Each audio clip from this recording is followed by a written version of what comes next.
Hi folks, we're going to take a look at number 18 on page 188. So here they tell us that an object moves so that its velocity is related to its position s according to this function here, and they want us to show that the acceleration is constant. Okay, so one thing I want to bring your attention to here is that while the velocity is a function of time, the equation is given as a function of s, the position. Okay, but s itself is a function of time. Okay, that means that v here can be seen as a composite function because you have v, which is given as a function of s, which itself is a function of time.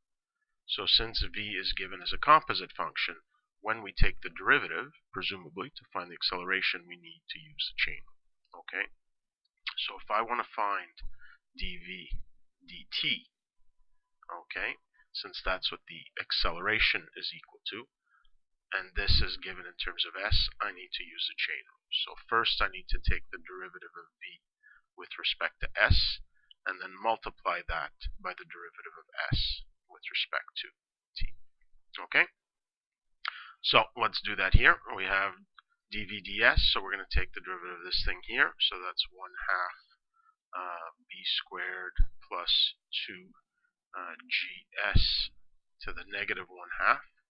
Okay, and now we have to use a chain rule here to do this. So we have to take the derivative of what's inside the bracket. So here, since b is a constant, the derivative of b squared is 0. We're just left with 2g. Okay, so 2g. So this is the derivative of v with respect to s, and now we have to multiply that by the derivative of s with respect to t. Okay, now we don't know what s is explicitly, but let's keep in mind, what is the derivative of s with respect to t? That's just the velocity, and we have an equation for the velocity. Okay, so let's simplify this here. So you got the 2 cancels out with that 2. So I'm left with g over square root of b squared plus 2gs.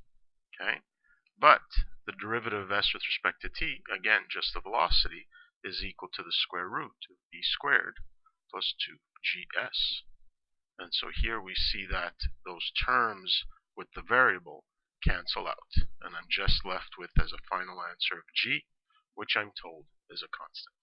Okay, so again, what's important here is to notice that while you're working with acceleration, which is a function of t, v is given as a function of s, which is why you need to use the chain rule in order to solve that derivative. Okay, so let me just back up here so you can get a look at the full solution. Okay, that's it.